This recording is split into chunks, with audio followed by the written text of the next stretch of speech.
मेरे YouTube channel में आपका स्वागत है।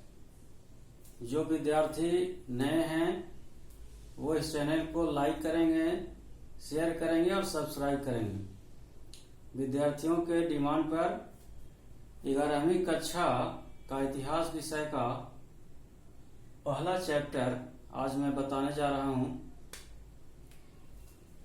तो पहला चैप्टर का नाम है समय की शुरुआत से।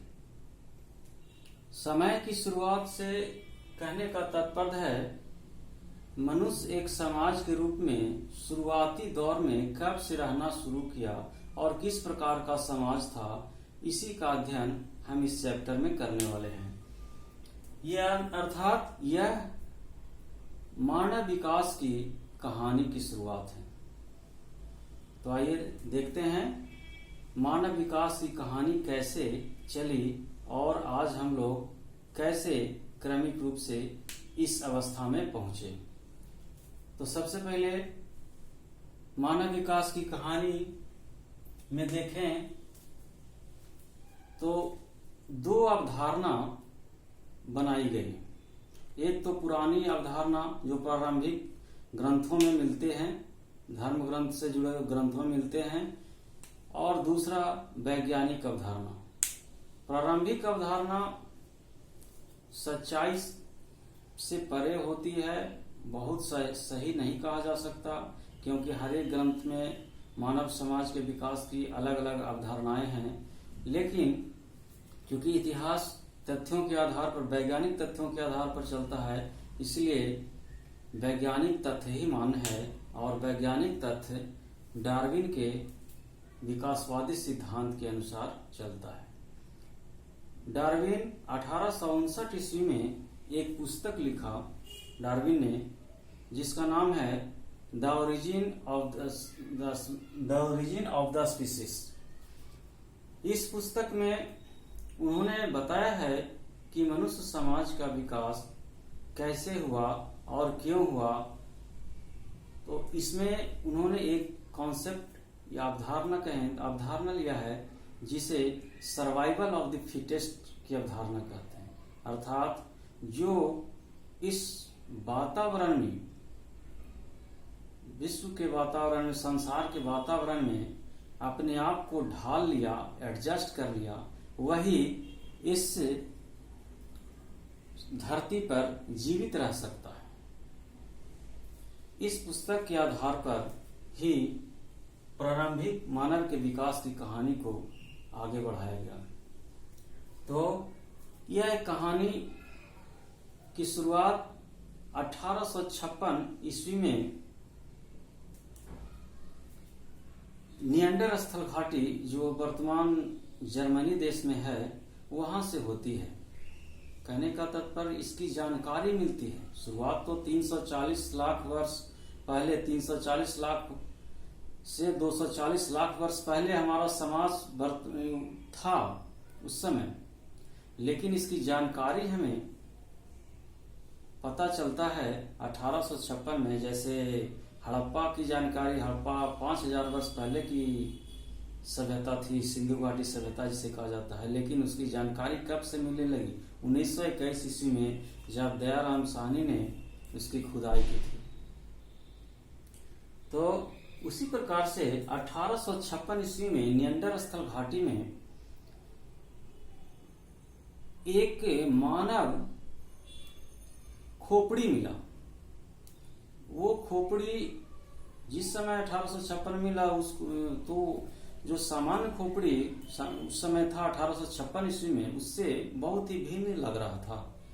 तो किसी को समझ में नहीं आया था। ये चूना पत्थर की खुदाई के दौरान ये खोपड़ी निकला था। तो उसे एक शिक्षक के पास ले जाया गया जिसका नाम था कार्ल फुलकॉट। फुलकॉट ने जब उसका निरीक्षण किया तो पाया कि यह मानव खोपड़ी लाखों वर्ष पुरानी लग रही है, ये सामान्य खोपड़ी नहीं है। इसलिए उसका और भी अध्ययन करने का प्रयास किया गया और उसे एक मानव शास्त्री को दिया गया। उस मानव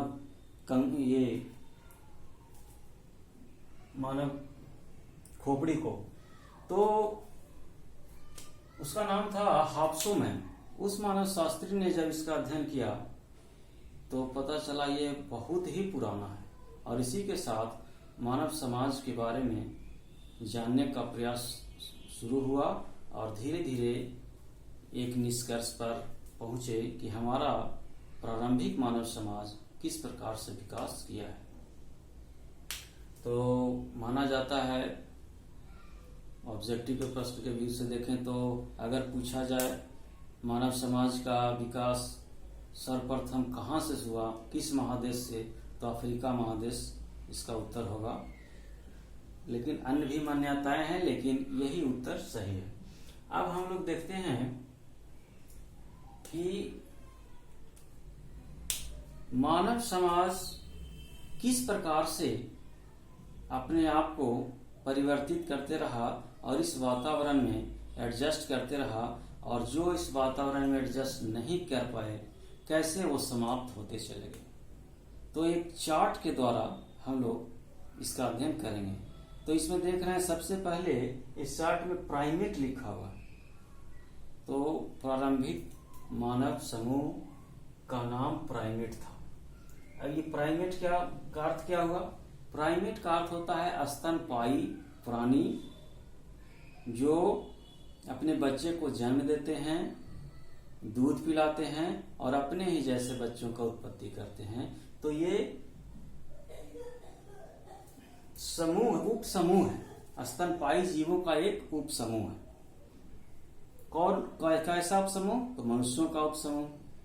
और इस प्राइमेट से आगे बढ़ते चले जाते हैं, उनमें परिवर्तन होते जाता है और नए नए समूह बनते जाते हैं। उसी का अध्ययन हम लोग इस चार्ट से करते हैं। तो प्राइमेट से देख रहे हैं दो समूह बने, होमोनाइड और होमोनिड। होमोनाइड जो 240 लाख वर्ष पहले मौजूद था, ये उस समय के वातावरण में एडजस्ट किया तो प्राइमेट से होमोनाइड बने। लेकिन कुछ समय बाद, कुछ लाख वर्षों के बाद वह अपने आप को इस वातावरण में एडजस्ट नहीं कर पाया, इसलिए उसके जगह पर 64 लाख वर्ष पूर्व होमोनिड आ गए। होमोनाइड और होमोनिड में अंतर क्या है? तो थोड़ा सा अंतर देख लेते हैं। होमोनाइड एक बानर का रूप है, बंदर का ही विकसित रूप बानर कहेंगे। तो बानर की तरह थे जो 4 पैर पर चलते थे, उनका सर छोटा था। लेकिन 64 लाख वर्ष पहले जो होमोनिड आए वह होमोनाइड से विकसित थे। वो मनुष्य का प्रारंभिक रूप थे। जैसे वो सीधे खड़ा हो सकते थे, 2 पैर पर चलते थे और उनका सर बड़ा होता था। मतलब उनमें बुद्धि की क्षमता का विकास भी धीरे धीरे ज्यादा हो रहा था। अब होमोनिड भी वातावरण में एडजस्ट नहीं कर पाए आगे, और इसी का परिणाम था कि होमोनिड 3 उप समूह में बट गए, 2 उप समूह में बट गए, ऑस्ट्रेलोपिथेक्स और होमो। ऑस्ट्रेलोपिथेक्स का सर बड़ा होता है। 56 लाख वर्ष पहले इनका विकास हुआ, और ऑस्ट्रेलोपिथेक्स के बाद 22 लाख वर्ष पहले एक और मानव समूह का विकास हुआ जिसे होमो कहते हैं। ऑस्ट्रेलोपिथेक्स का ही विकसित रूप होमो। ऑस्ट्रेलोपिथेक्स उस वातावरण में ज्यादा दिन तक एडजस्ट नहीं कर पाए, इसलिए जो बचे वो डार्विन के विकासवादी सिद्धांत के अनुसार होमो बचे, और वो उनका समूह 22 लाख वर्ष पूर्व था। अब आगे और कहानी। होमो भी 3 उप समूह में बट गए। जो सबसे पहले 22 लाख वर्ष पहले थे, होमो से बटकर आए, वो होमो हैबिलिस कहलाए। होमो हैबिलिस, होमो का अर्थ होता है मनुष्य और हैबिलिस का अर्थ होता है पत्थर। तो बड़े बड़े पत्थरों का उपयोग करने वाले ये मानव समूह थे, होमो हैबिलिस। यह वातावरण में भी कुछ दिनों तक एडजस्ट किए, और उसके बाद जब ये वातावरण में एडजस्ट नहीं कर पाए तब होमो इरेक्ट्स आ गए। होमो इरेक्ट्स का अर्थ होता है सीधा खड़ा होना। तो ऐसे मानव जो सीधा खड़े होकर दो पैरों पर चल सकते थे। इसके बाद अंत में होमो सैपियंस आए। ये 1.5 लाख वर्ष पहले की कहानी है। होमो सैपियंस, जिसे बुद्धिमान मानव कहा गया। ये बुद्धिमान मानव का ही, ये इसे आधुनिक मानव माना गया और इसी मानव का हम लोग वंशज हैं। होमो सैपियंस का ही हम लोग वंशज हैं। अगर क्वेश्चन पूछा जाए कि बुद्धिमान आदि मानव समूह कौन था, तो होमो सैपियंस।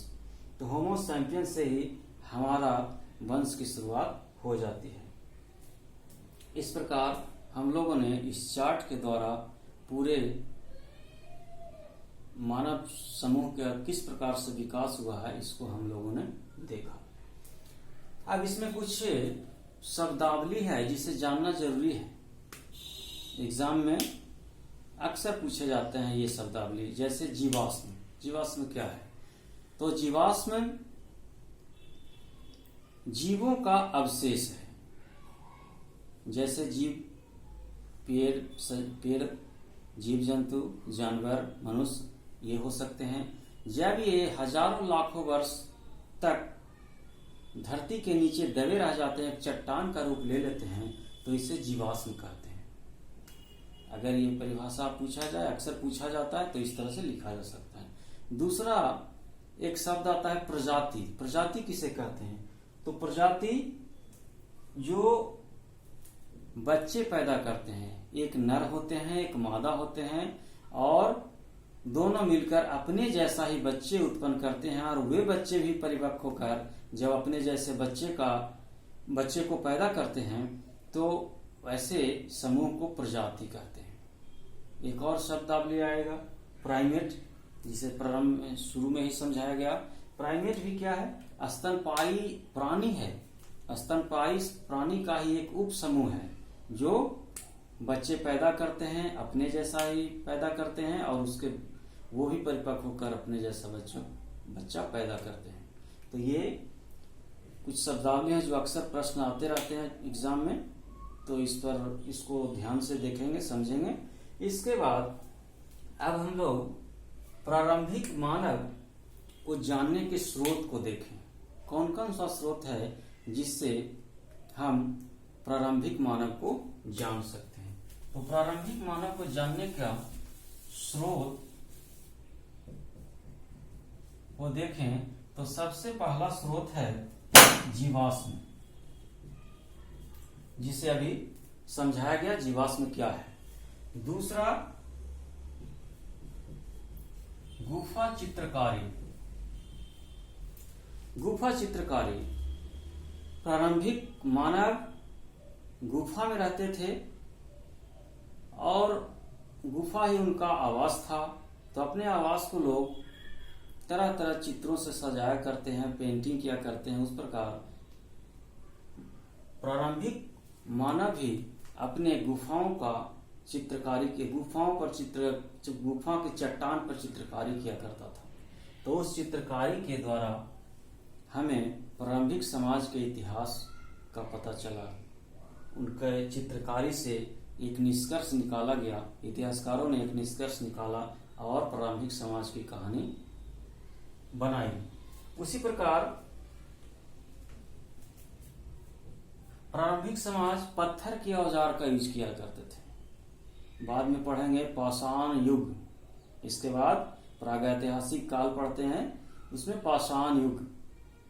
पाषाण युग इसलिए क्योंकि उनका पूरा जीवन, पाषाण मतलब पत्थर से ही चलता था, और तो वो पत्थर का ही प्रयोग हथियार के रूप में करते थे, रहने के लिए करते थे, बहुत तरह से पत्थर का, आग जलाने के लिए पत्थर का यूज करते थे। तो इस प्रकार पत्थरों को देखकर, पत्थर के औजार को देखकर प्रारंभिक मानव का इतिहास बनाया जाता था। और एक और है जो आज हम लोग पुस्तकों में पढ़ते हैं। जो इतिहासकारों ने एक निष्कर्ष निकाला उसे एक पुस्तक में लिपिबद्ध किया गया और उसे ही पढ़कर हम लोग आदि मानव या प्रारंभिक समाज के बारे में जानते हैं। तो ये स्रोत में देखें तो 4 पॉइंट को याद रखें। तो अगर सब्जेक्टिव लिखने के लिए आता है तो लिखा जा सकता है आदि मानव या प्रारंभिक समाज को जानने के क्या स्रोत हैं। तो 4 स्रोत: जीवाश्म, गुफा चित्रकारी, पत्थर, औजार और चौथा पुस्तकें। ये स्रोत 4 पॉइंट को वर्णन करते हुए पूरा उत्तर को लिखा जा सकता है। अब हम देखें छोटा सा और, प्रारंभिक मानव का उद्भव के विचार क्या हैं। तो 2 मत हैं कि प्रारंभिक समाज, प्रारंभिक मानव कैसे पूरे विश्व में फैला। तो इसके लिए 2 मत हैं।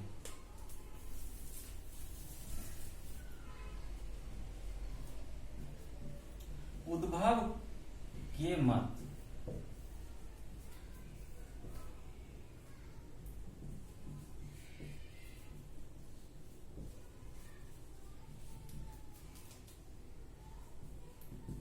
क्षेत्रीय निरंतरता। 2 विधि, प्रतिस्थापन विधि और दूसरा क्षेत्रीय निरंतरता की विधि। उद्भव के 2 मत हैं। अब ये प्रतिस्थापन विधि क्या है?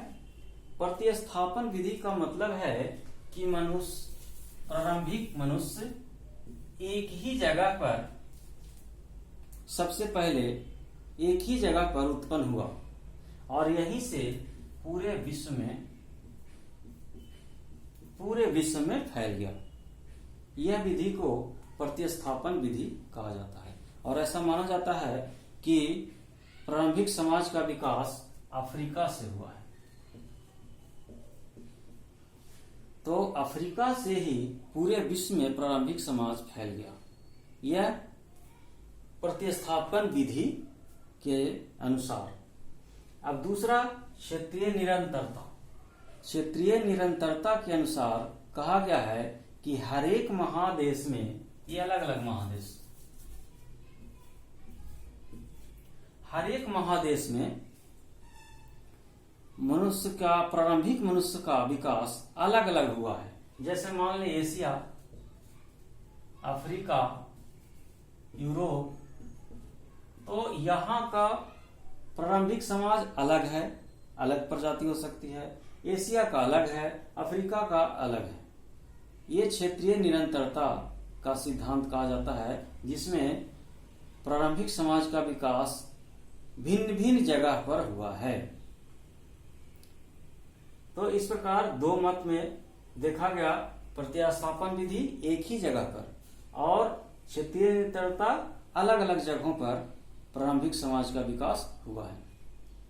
इस प्रकार हम लोगों ने देखा प्रारंभिक समाज का विकास किस प्रकार से हुआ, डार्विन के विकासवादी सिद्धांत के आधार पर कैसे वो समय के अनुसार विलुप्त होते गए और जो इस वातावरण में एडजस्ट किया वो आगे बढ़ते गए और यह निरंतरता आगे भी रहा और आज हम लोग होमो सैपियंस के वंशज के रूप में विद्यमान हैं। तो आज हम लोगों ने पहला 11वीं कक्षा का पहला चैप्टर समय की शुरुआत से इसकी पृष्ठभूमि को जाना। आगे हम लोग प्रारंभिक समाज के अर्थव्यवस्था को जानेंगे, कैसे वो कहाँ रहते थे, कैसे उनका सामाजिक स्थिति क्या थी। इस प्रकार से अगले वीडियो में मैं उसका वर्णन करूंगा और ये यहीं तक। इसको बार बार देखेंगे। बार बार देखने से जितना क्वेश्चन बनता है जो एग्जाम में पूछा जाता है वो सभी इसमें आ जाएगा। तो इसको बार बार वीडियो को देखना है और जो नए हैं वो शेयर करेंगे, सब्सक्राइब करेंगे, लाइक करेंगे। इसी के साथ धन्यवाद।